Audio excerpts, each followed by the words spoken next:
चेन्नई टेस्टमध्ये भारताची 1-0 ने आघाडी आहे। भारताने 280 धावांनी बांगलादेशला धूळ चारलेली आहे।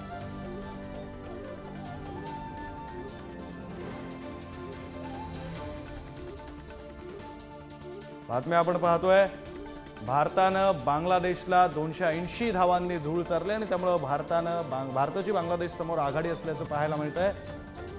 1-0 अशी भारताची आघाडी आहे। 280 धावांनी भारतानं बांगलादेशला धूळ चारली।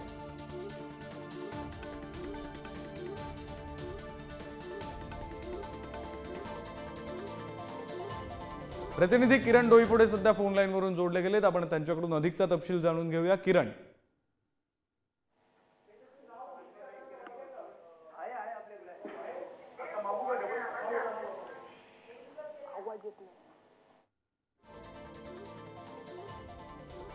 भारतानं 280 धावांनी बांगलादेशला धूळ चारलेली आहे।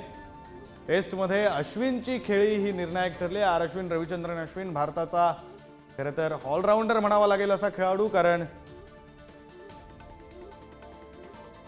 प्रतिनिधी किरण डोईफोडे आपल्यासोबत जोडले गेलेत। आपण त्यांच्याकडून अधिकचा तपशील जाणून घेऊया। किरण,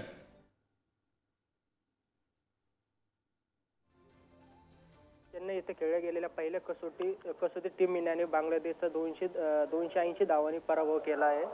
भारताने बांगलादेशला 500 धावांचे लक्ष्य दिले होते।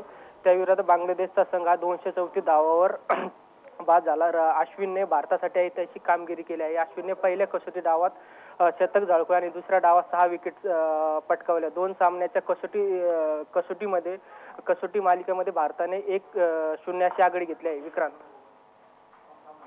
धन्यवाद किरण दिलेल्या माहितीसाठी। बातमी आपण पाहतोय, भारतानं 280 धावांनी बांगलादेशला धूळ चारले। या सर्व खेळामध्ये रविचंद्रन अश्विन या आपल्या ऑलराऊंडर खेळाडूची भूमिका फार महत्त्वाची होती। खरं तर गोलंदाजीसोबतच फलंदाजीमध्ये सुद्धा चमकदार कामगिरी रविचंद्रन अश्विन हा करत असतो आणि त्यामुळे भारतानं 280 धावांनी बांगलादेशला धूळ चारले। या मालिकेमध्ये 1-0 अशी भारतानं आघाडी घेतली।